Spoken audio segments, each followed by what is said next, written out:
بسم الله الرحمن الرحيم. اللهم صل على سيدنا محمد وعلى آل سيدنا محمد وبارك وسلم.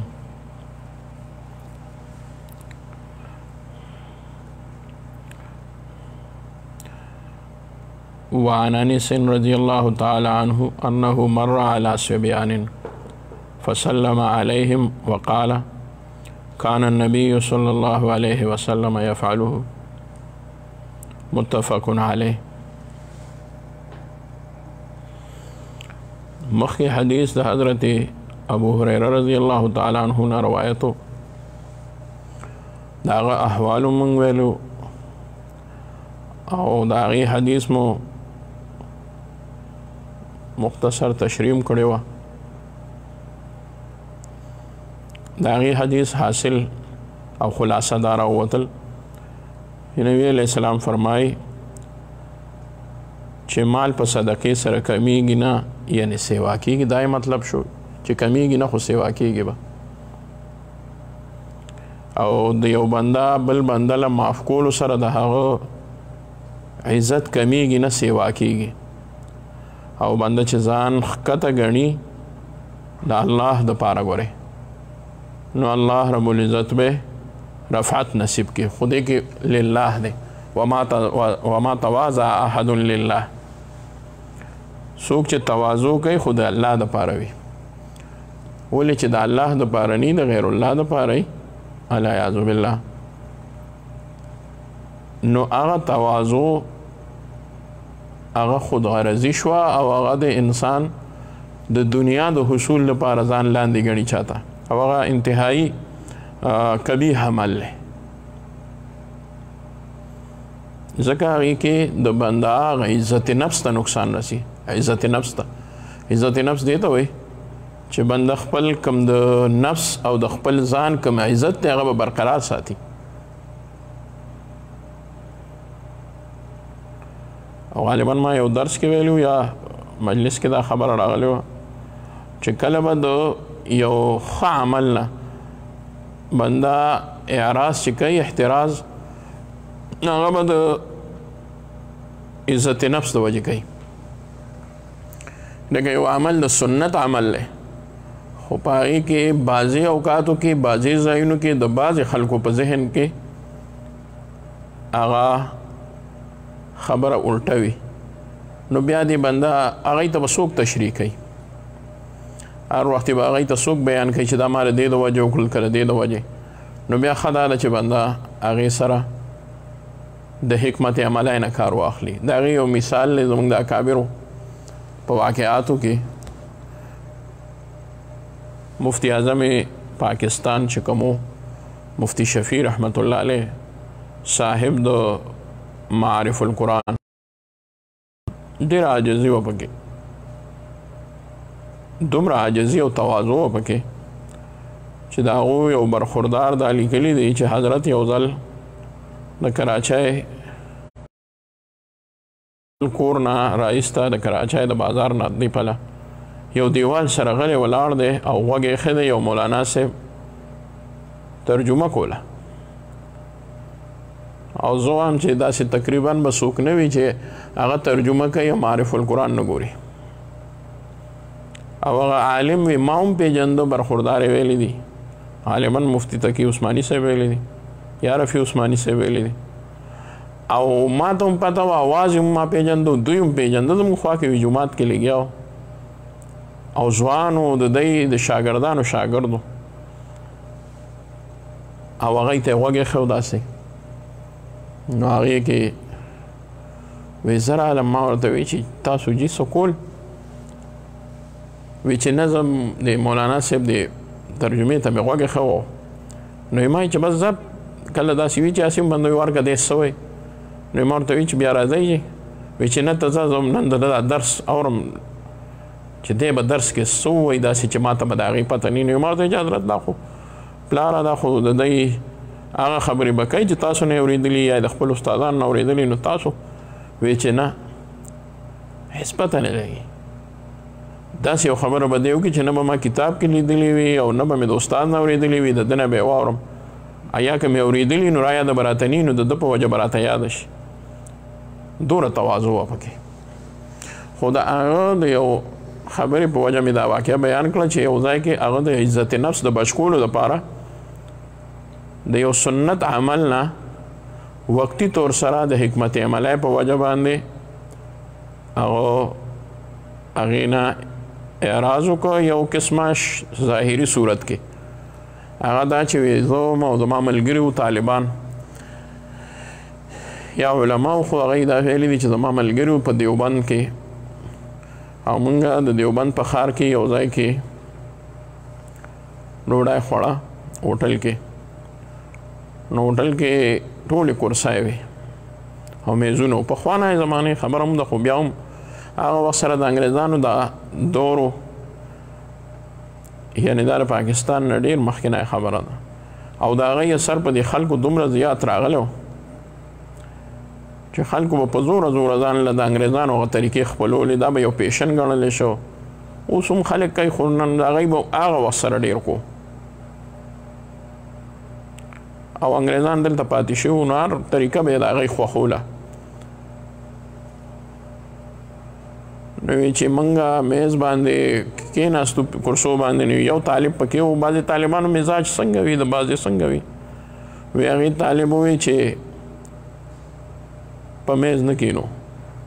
په کرسۍ او په میز خوراک خو د نبي علیه السلام نه ثابت نه دی یو عادتي سنت دی. نو د دې وجې مونږ به په ځمکه ناسته کوو. په ځمکه ناسته نبي علیه السلام کړې ده. مونږ به ډوډۍ په ځمکه خورو. مفتی شفیع رحمت الله علیه فرمایي چې ما ورته وویې چې داسې مه کوئ. وی هغوی وی نه مونږ به په دې سنت نه عمل کوو او سنت باندې عمل هم داسې ځای کې وی پکار دی چې هلته کې مخالفت کېږي. د هغه یو خبرې دا خو اوس هم خلک وایي. مفتی صاحب له الله تعالی ناشنا فراست ورکړی وی ما وی چې بلکل دا پکار دی. خو دا هغه ځای کې پکار دی کوم ځای چې خلک د سنت نه متاثره کېدی شي او په دې باندې متاثره کېږي نه دلته بلکې خدای دې نه کړي العیاذ بالله داسې خلک دی چې کېدی شي چې متنفره شي د ګیرې او د پټکي نه. ما یې چې ولې هغوی وی چې ولې وی ما ورته چې هغه داسې که مونږ چرې په دې میز او کرسو باندې کېننو او په ځمکه باندې کېنو نو سنت عمل خو به وشي یو خو دې خلکو کې کېدی شي چې بغیر زمونږ نه هېڅ چاته هم پته ونه لګي چې دا دی ولې په ځمکه ناست دي او که بیا ور چاته پته ولګي چې دی په ځمکه ځکه ناست دي چې سنت طریقه ده نو هغوی به وایي چې دا څه کار دی. نو هسې نه چې د خولې نه داسې الفاظ وخېږي چې زمونږ د دې ناستې په وجه هغوی کفر ته مفضي وګرځي کفر کې داخل شي. ځکه یو سنت باندې عمل نه کولی یو العیاذ بالله سنت سره مذاق کولی نو مذاق خو بیا ډېر ناکاره او کفر دی. نو ما ورته وی چې مونږ به په میز کېنو نو دی به محسوس نه کړي خو که مونږ په ځمکه کېناستو نو یو خو به دغه وشي. دویم نمبر خبره به دا وشي چې زمونږ عزت نفس ته به نقصان ورسي ځکه دی به وایي چې دا بیکورډ خلک دی وګورئ دا د دی حال لکه نه ټول خلک ناست دی په ځمکه باندې.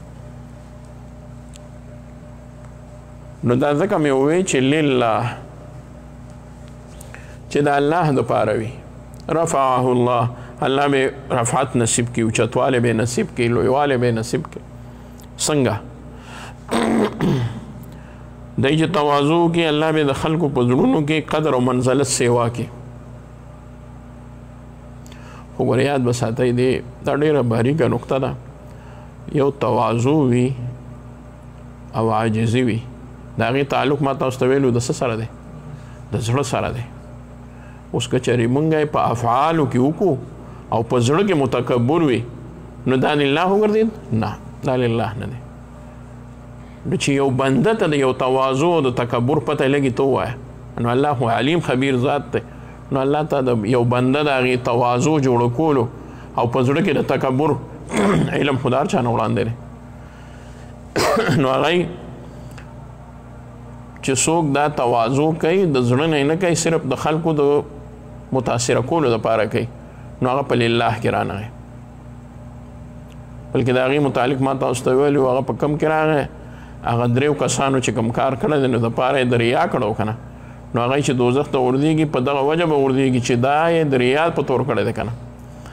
اوس دغه دریو اعمالو کې یو بد عمل شته یو بد عمل نه دی الحمدلله داسې اعمال دی چې دی په شان اعمال نشته علم دی سخا ده او جهاد دی نو لوی لوی اعمال دي خو هلته کې د الله رضا پکې نشته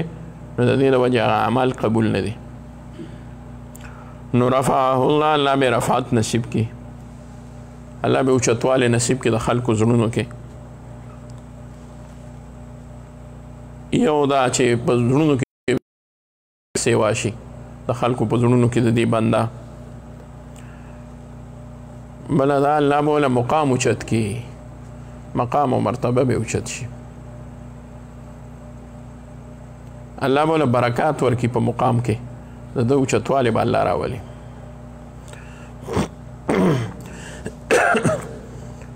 بل د ده خلک عزت شروع کړي خو دی دا نه وایي چې دی زما عزت وکړي د دې له وجې بلکې الله به له عزت سیوا کړي نو که څوک الله تعالی په اوچتۍ نو هغه د دا په زړه کې نه راولي چې یار دا جوړ زما د تواضع وجه ده وسې نه چې زه ګناهګار شم نه هغه الله وله عزت اوچتۍ دی نه غواړي دا ما ته چا ووایي چې یاره دا لاس ښکلول څنګه دی نو ما که یو بنده وایي چې ما د څوک لاس ښکل کړي او ده ولې لاس ما له ښکل نه کو نو دا ګناه دی او حرام دی دغې بنده له لاس ښکلول په دې څوک پوهېږي چې ده له ښکلوو که نه ښکلو ده له ښکلول پکار دی او که نه خو ما زه درته وایم چې دغه بنده له بیا سوچ پکار دی چې دا ما دا لاس ښکلول پرېښودل د دې بنده د شاګرد یا د مرید یا د کشر نو دا مې د الله دپاره پرېښودل او که نه د خپل ځان دپاره مې پرېښودو د الله دپاره پرېښودل څه دي چې دی ملامته نه شي دل شکني ونه شي او که د محبت په اظهار نو خیر د محبت په اظهار هم صحیح دی خو که چېرې څوک ووایي دته چې هلکه زه خو ګورې نه ملاویږي نو بیا خو دا حرام دی ګناه دی د هغه به یې اړوي یا نه بعضې بندی لاس ښکل کي او زړه کې هغه مینه نه او څوک لاس ښکل نه کړي زړه کې د هغه نه سوا مینه وي زه دا شعر اکثر وایم د اردو دا شعر دی تم تکلف کو بھی اخلاص سمجھتے ہو فراز دوست ہوتا نہیں ہر ہاتھ میں لانے والا دا تکلف فی بعض خلق تکلف کوي تو تکلف ما اخلاص غني فرازه هر یو لاس ملاون کې خو ګوره دوست نه د بنده کوي نه بعضې بنده یې لاس ملاولې ټول سره لاس ملاوی نو څوک پیژني نه چې دا څوک دی لاس ملاو کې نو لاس ملاولو سره د دوستۍ تعلق خو نشته نو چې یو بنده د زړه نه غواړي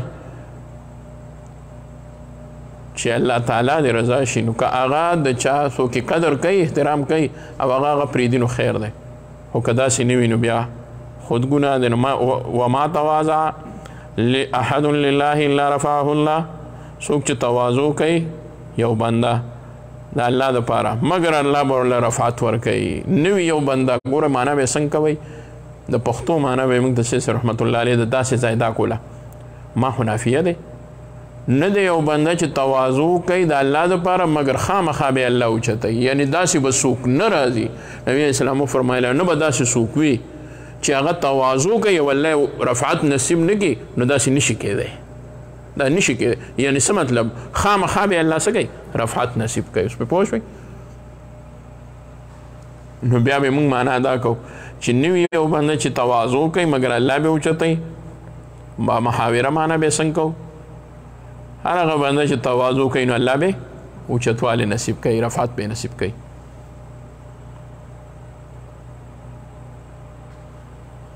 نو دا د تواضع دا بابونو موږ پکې څه ووایي چې ترجمة الباب دا راووتو وما تواضع احد لله الا رفعه الله رواه مسلم وعن انس رضی الله تعالی عنه د حضرت انس رضی الله تعالی عنه نه روایت دی انس د خپل نوم دی اسم محضه مالک چې دی نو هغه پلار دی او نظر نیکه دی نو د ده نوم به سي انس بن مالک بن نضر. د ده په نوم باندې نور صحابه هم شته، بلکې د ده خپل تر هم انس نوم دی. عربو دا قاعده ده، هغوی د دې باک نه کوي. مونږ خو په نکانو کې خو خود نږدو نوم وسیله،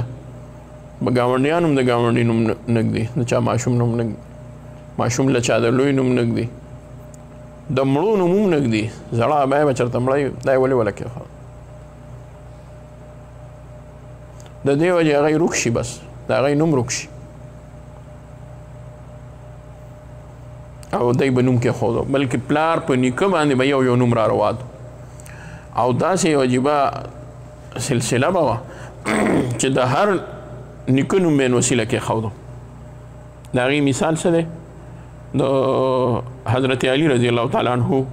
اولاد دی. د علی رضی الله تعالی عنه په نوسو کې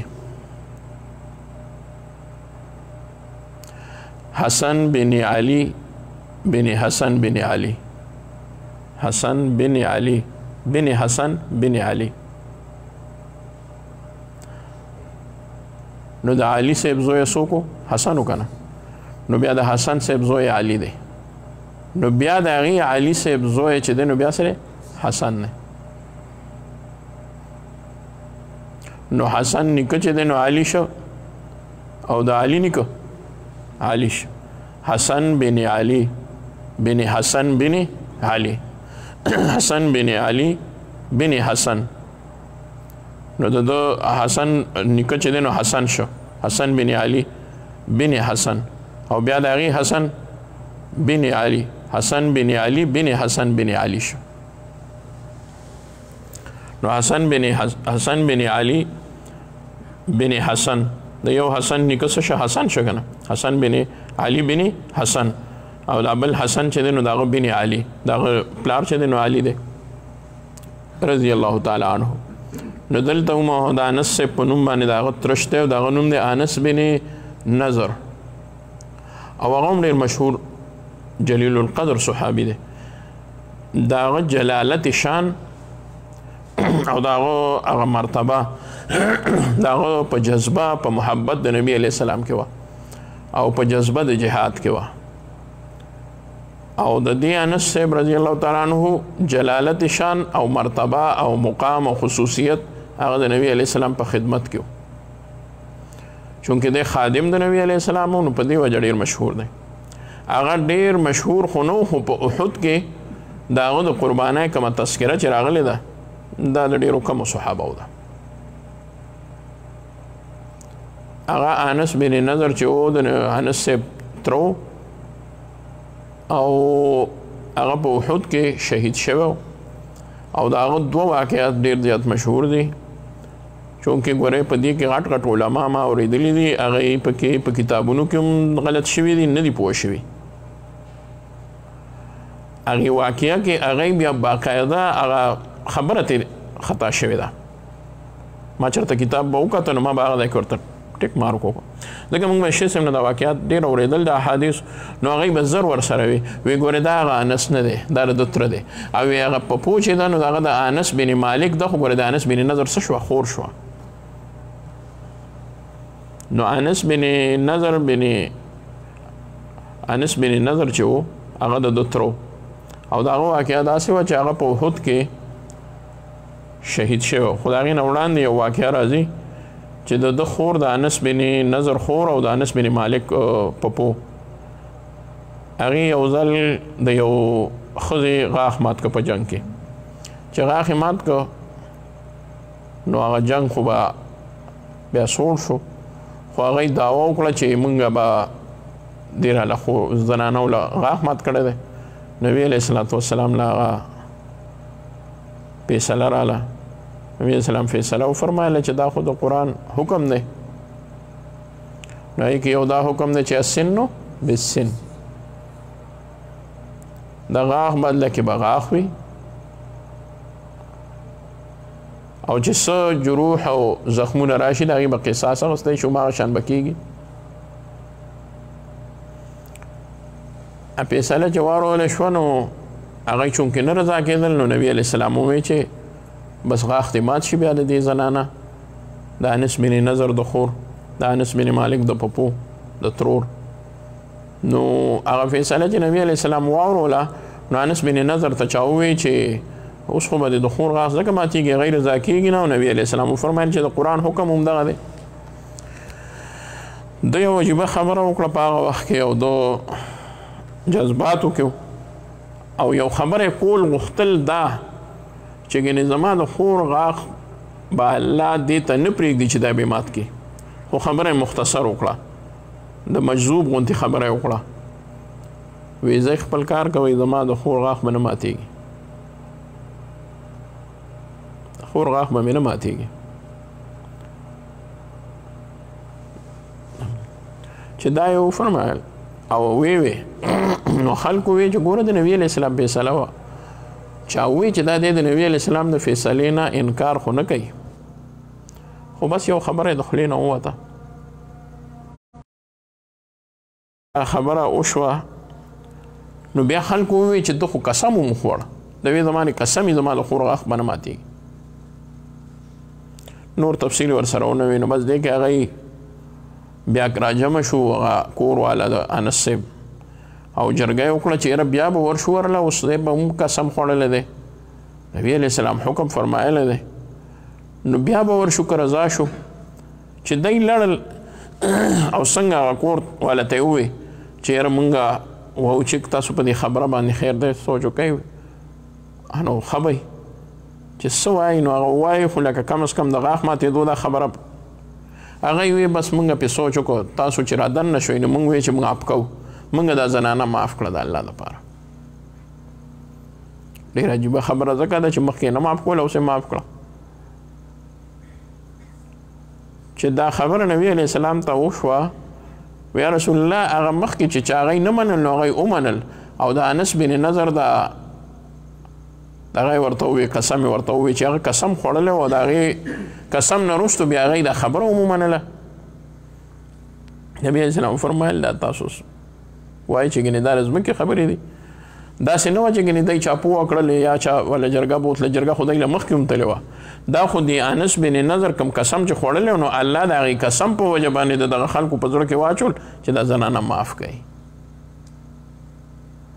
نو بعضې بندګان نبي اسلام فرمایل بعضې بندګان د الله داسې دي لو اقسم الله هغوی که قسم وخوري د الله په ذات باندې چې زما د قسم وي چې دا کار به داسې وي لا ابره الله به په هغه قسم کې صفا ساتي او حانس کوي به نه هغه کار به کوي چې په ده پسې قسم خوړلی دی د دې وجې الله رب العزت د هغه زړه کې واچول وایي د دې نه معلومه شو چې نبي علیه السلام د اولیاء اللهو نښې هم ښودلي دي چې هغه یو نښه دا وي چې هغه د الله په ذات قسم وخوري نو الله رب العزت د هغې قسم خیال ساتي لحاظ ساتي د هغې قسم نو بیا بشیر صاحب رحمت الله علیه فرمایل چې د دې وجې مشران به وي چې اولیاء وایي د خدای نیکان بندگان چې ما ویلی او خدای منلی ما ویلی او خدای منلی چې زه څه ووایم هغه خدای مني یعنې دا زما خبره وي نه ده اولیاء وایي دا به الله رب العزت هم دقه شان کوي څه مطلب دا نه ګورې چې د ده د کول نه وروستو الله رب العزت په هغې یعنې د ده په زړه کې الله هغه خبره واچوي چې هغه الله په خپله باندې کوي یا الله د خپلو نیکانو بندګانو دومره لحاظ ساتي چې هغوی ملامته خلکو ته ملامته کوي نه هغوی خلکو ته نه ملامته کوي وبشي وایي دا کار به وشي داسې نو انس بن نضر جدا دی او دا انس بن مالک دی انس بن مالک رضی الله تعالی عنه چې دی دا وړوکې صحابي و د نبي علیه السلام په صحابو کې د عمر په لحاظ سره په مدینه منوره کې دی ماشوم او نورم پکې وو خو په مکه معظمه کې چې کوم مهاجرین صحابه بیا لاړل نو په هغې کې وړوکوټو یعنې وړو صحابو کې د عمر په لحاظ سره عبدالله بن عمر رضی الله تعالی عنهما عبدالله ابن عباس رضی الله تعالی عنهما دا واړه صحابه او په عمر په لحاظ سره انس صاحب ماشوم دی د مدینې منورې دی خاص د بنو حزرج قبیلې دی ښه د مدینې منورې بنو حضرج قبیلې دی د خپل کنیت ډېر مشهور خو نه دی خو بیا هم ابو حمزه دی په حدیثو کې د هغې ذکر شته لکه دته به بیا رسته کې خلکو وي یا ابا حمزه دا یې کنیت دی نبی علیه السلام دته یو نوم اغوستی دی او هغه نومونه کتابونه راغوستی دی په یو نیم ځای کې ورته ویلی دي یا ذا الاذنین یا ذا الاذنین و د غوږو خاونده نو دا بعضې اوقاتو کې څوک چې چاته وایي نو د هغه د غوږو په وجه باندې ورته وایي وایي نبي علیه السلام انس صاحب ته دا ځکه ووایي چې دی په خبره به ډېر زر پوهېدو ماشوم یې که نه بعضې چې خبره ورته وکړې نو هغه ډېر زر پې پوه شي الله اکبر ډېر زر پې پوه شي او ګوره چې کوم ماشوم په خبره ښه پوهېږي زر پوهېږي نو بنده هغه ته ښه سوال جواب کوي او چې نه پوهېږي بنده وایي چې تاسې نه چې سوال جواب وکړم دی بل څه نو هغه سوال جواب به ښه کو د دې وجې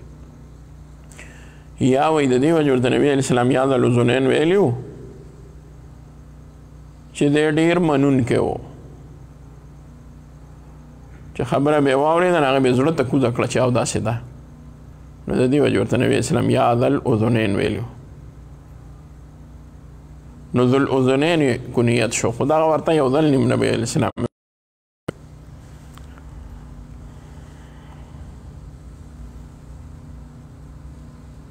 وی ابو حمزه د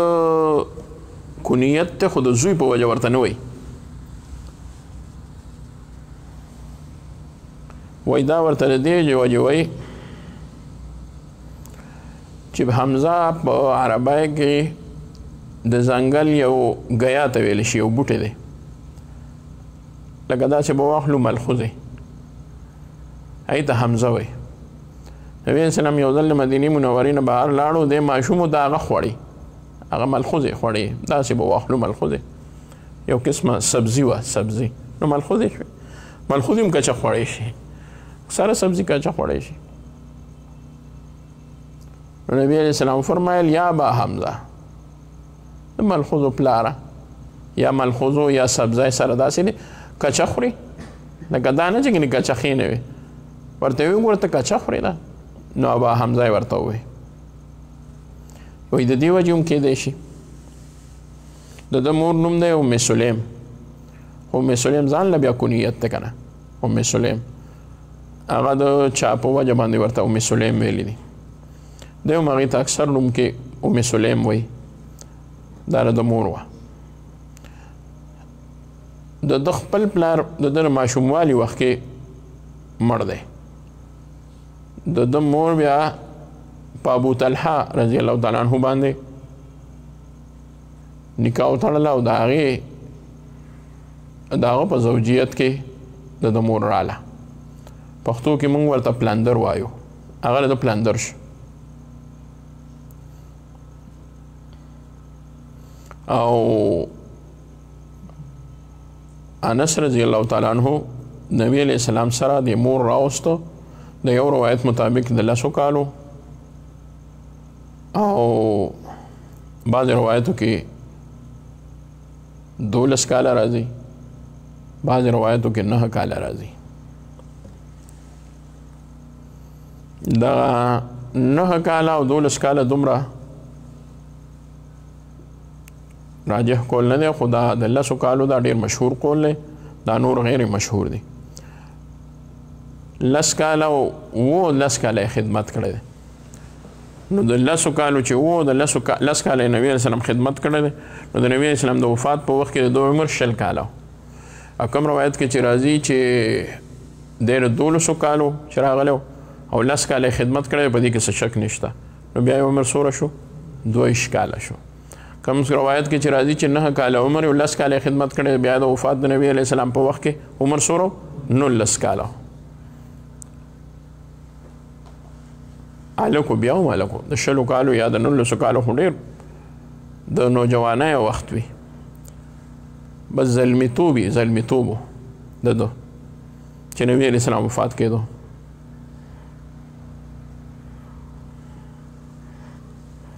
ډېر محبت و د نبی علیه السلام سره د مور هم ډېر محبت و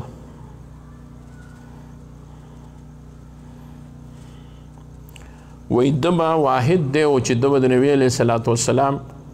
د خدمت هغه صفت ځان سره برابر وي. ده به ځان ته خادم د نبي علیه السلام وي، خادم رسول الله صلی الله علیه وسلم. او دا به فخر کو، د فخر شی هم دی. مور دی راوسته نبي علیه صلات وسلام له وی یا رسول الله انس خو دی د وړوکی په عمر خو ډېر هوښیار دی، الله نو تاسو له در کوم تاسو سره دی. دا د علماو له د پیرانو له دا خلک دا خپل بچي ورکي یا دا طالبانو دا ترتیب چې دی ای ورسره بیا دا یو را روانه طریقه د محبت مسنون طریقه ده او غیر اختیاري شی دی. دا بس هغه هم دکه شان کوي، خلک ورکوي علماو له بچي. او بیا و نبي علیه السلام سره داسې معلومیږي چې کله به بیا تلو راتلو کله کله کور ته به سوال جواب باندې راغی، خو بیا به نبي علیه السلام سره د دې نه معلومه شوه د نبي علیه السلام د هر عمر خادمان وو، خادمان یې وو، یعنې دی وړوکی و خو دی به هم خدمت کولو. عبدالله ابن خدمت کولو، نورو صحابه به هم خدمت کولو. تر دې پورې نبي علیه السلام خدمت یهودو ماشومان هم کړی دی، یهودو ماشومان هم کړی دی. الله د یهودو ماشومانو به باقاعده خدمت کولو. یو یهودي ماشوم د نبي علیه السلام خدمت کولو او هغه بیا بیمار شو. نبي علیه السلام یې تپوس له راغلو. نبي علیه السلام چې د هغه تپوس له راغلو نو کېناست ورسره. الله وی وایه بچیه وی سا عقیده لرې، ما سره دا کلمه د لا اله الا الله محمد رسول الله وایه که نه. تر اوسه خو پورې خو یهودي وی، خو اوس مړېږي وفات کېږي بچیه. د هغه ډېر زړه وشو خو ماشوم و، نو د ماشوموالي په وجه معلومه شوه د هسې ایمان د ماشوموالي په وجه د یارې د پلار نه نه راړو. نو پلار یې ورسره هم ناستو، نو پلار ته یې وکتل لکه وړو لکه پیسې ورکې، وړو لکه څه خبرې تپوس کوي دی زر پلار ته وګوري یا مشر ته وګوري. نو چې پلار ته یې څنګه داسې وکتل نو الله یې د کافر پلار په زړه کې خبره راوسته د ده هدایت. نو په خپله یهودي و او خپل بچي ته یې وی یا بنی اطع ابا القاسم صلی الله علیه وسلم. هغه یهودو به نبي علیه السلام ته ابوالقاسم وی. بچیه د ابوالقاسم نبي علیه الصلاة والسلام اطاعت وکړه، دا خبره وله ومنه. هغه بس په ماشوموالي کې ووی اشهد ان لا اله الا الله واشهد ان محمد رسول الله، اشهد ان لا اله الا الله واشهد ان محمد عبده ورسوله. چې دا یې ووی نو بیا وفات شو. هغې نه وروستو نبي علیه السلام راووت او وی فرمایل چې الله تعالی دې ماشوم ته د ایمان دولت ورکړو او د نبي علیه السلام په برکت ورته په اخر وخت کې په کچه عمر کې الله تعالی د ایمان سره وفات ورکړو. هغه هم کړی دی د نبي علیه السلام خدمت. د دې نه یو خبره دا معلومه شوه که چېرې څوک داسې وي چې د بنده ورسره تعلق ښه نه وي او د هغه څوک د بنده سره تعلق ساتي نو بنده دې ورسره تعلق ساتي، که محبت ساتي محبت دې ورسره بنده ساتي. تر دې پورې که دشمني وي نو تر دې پورې که د بنده د مسلک سره تعلق نه وي نو مسلک سره تعلق نه وي، دا مسلکي اختلاف دا تر دې حده نو د خلکو چې تاسو جوړ کړی دی. د مسلکي اختلاف تر دې پورې چې ستا په دې کې څه عقیده ده، زما په دې کې دا ده، ستا په دې کې دا ده، بس دا پورې وه. دا خلکو ته نه لوښي لرګي چې جدا کړي دي قسم دی دا صرف او صرف د خپل ذات دپاره کړي دي، دا ذاتي دي، دا د الله دپاره نه دي. د سره به زه دا نه کوم دی به نه، دا نه دي کول پکار، یا کنزل یا بد ردي دا هم نه دي پکار. مسلکي اختلاف دی. ما د شیخ صاحب رحمت الله علیه نه یو ځل تپوس وکړو، داسې خو زه خپله دا نومونه نه اخلم، دومره نی پکار دا شی، خو بهرحال دا خو یو خبره ده. ما ته د پنجپیر مولوي صاحب باره کې تپوس وکړو، ما یې ستاسو د هغوی به ملاقات کېده؟ وی بې او زمونږ خو ډېر زمونږ نه ډېر مشران خو هغه به هم ډېر زما خیال ساتل. دا خو هغه ونه وی چې ګنې مال به قدر یا عزت خو مونږ نه مشرانو ډېر وی زه به چې پنجپیر ته لاړم تقریر له ما سره به ملاو شو. ما ته به وی چې سابق صاحب بیا چې تقریر وکړي بیا به راشي ما سره. ما ورته وی چې تاسو به هم آرام وکړئ زه به بیا واپس ځم. نو بس ست صحبت به وشو بیا بل هغه یې لړل زه به بیا مجلس کې پاتې شوم. داسې به رالل آصف هم وی او وی دلته کې ما ته بیا بل چا ووی چې یو ځل د اختر شپه وه او پنجپیر مولي صاحب کس راولېږه چې وګورئ که سابق صاحب دې سره شیخ صاحب یاد هغوی ته به ورسره سابق صاحب ټولو خلکو که سابق صاحب سره څوک ګواهان وي چې موږ له ګواهانو دغه راکړي چې موږ هم بیا اعلان وکړو دی بیا ورله یا ورکړو هغه وخت یا ګواهان نو مسلکي اختلاف بس هغوی دا وایي موږ دا وایي چارې د هغوی په درس کې ما نوم نه و اورېدلی د دغه خلکو چارې ما نه و اورېدلی. نو د دې نه دا مراد خو نه چې بس د هغه بیا کشران هم نه معاف کوي نه د هر چا خپل یو دغه وي. د دې وجې د خپلو ملګرو ته وایم ګورئ اوس به ډېر خیال ساتئ دا خانقاه جوړه شوه الحمدلله. نو دا د خلکو د راجمع کېدو د محبت یو ځای دی. دې کې به بلکل مسلکي اختلاف نه چېړئ دلته به بلکل مسلکي ما نه د خو کېدای شي د هغه خپلو خفګان چې دی نو هغه بې ځایه وي الله تعالی د هغې په وجه د پردو زړونه هغه جوړ کړي ما نه دې نه متاثره کېږي خو دا چې د څه نه لرې دي نو کېدای شي چې دا هم د دقې په وجه لرې دي چې چا لرې کړي دي د ځان نه ګنې نه هغه بیا د تصوف منکر کېدای شي نه بل څه نه بل څه نه بل څه. دا تصوف هم هر یو مني خو د ځان دپاره یې مني د بل لپاره بیا نه مني. معلومه شو دا ذاتي مسلې شوې. نو دا مې صرف د دې لپاره ووې چې نبی علیه السلام یهودي غلام او خادم هم ځان سره ساتلی دی د هغه زما خدمت نه کې دعوت هم قبول کړی دی اگر چې ورته نقصان رسېدلی دی خو بیا هم دعوت یې قبول کړی دی. د چا د زړه دپاره یو کار کول پکار وي که چېرته بالفرض تا ته ظاهر کې ښکاري هسې نه چې څه تکلیف راته ورسي. د نن نه شپږ اته کاله مخکې بلکې د دې نه به هم سیوا شوي لا هغه کته مدرسه هم هغه بلډینګ نو جوړ شوی لسو کالو پورې به شوي یا 9 کاله. ما پسې دا ټایم کې څوک رالل او هغوی وویل چې موږ د شانګلې یو او په شانګله کې موږ پروګرام جوړ کړو او زموږ سابق صاحب یادو چې هغه ته مو ویلو خو چونکې هغوی غم شوی ترې زوی وفات شو نو تاسو خو یو خاندان دی خو بیا هم ستا خبرونه څوک وي هغې غم کې هغوی به وایي چې موږ به زه به خامخا یم نو اوس موږ سره څوک نشته چې موږ سره ورشي. اولته موږ ته یو دومره لوی مصیبت جوړ دی چې که موږ دا پروګرام نه ته رالې نه هغه راغی نو هلته به یو شور جوړ شي او خلک به عوام به وایي چې دا د مولانو سره اغوستي دي چې د شاه منصور نه څوک راتلل نه وي نور خلک به پکې روانې کوي. مسلکي اختلاف هم ډېر دی نو مسلکي اختلاف په ما نظر کې رانوستو خو ما چې د هغې او نوجوان هلک او امي هلکو اوس هم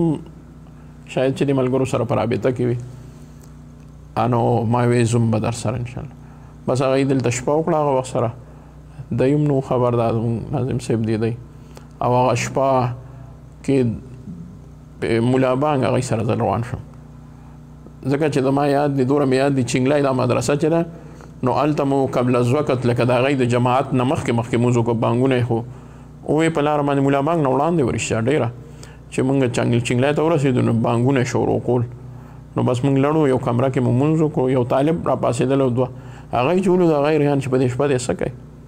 ما ورته ویل که دې کش وکړو خبر نه که څوک خبر شو زمونږ په دې موقع باندې نو خبرې خو دا موبایل راته ښکاري داسې طالبانو سره عامې ویم نه ګاډي کې کېناستو بیا لړو شانګلې ته دلته کې کور کې او د ملګرو سره دومره فکر و دا دې څه وکړل بلکل ما نه پېژندل ما د سابق صاحب نه هم تپوس ونه کوه هغوی هم به داسې نه پېژندل بس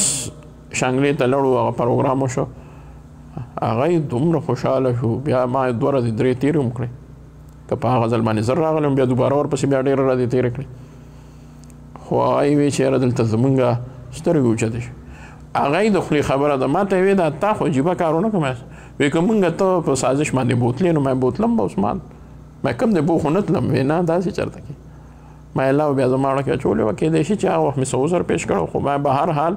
ما دې ته نه کتل چې دا څه دي او څه نه کېږي دې ته مې کتل چې د ډېرو خلکو زړه جوړېږي نو خیر دی که نه په ځان باندې لږ زغم تېر کړه بس د انس رضی الله تعالی عنه حالات خو ډېر دي کتابونه هم ډېر راغستې دي په دې ځای باندې بس کو ځکه د درس وخت تقریبا ختم شو صلی علی سیدنا محمد وعلی آله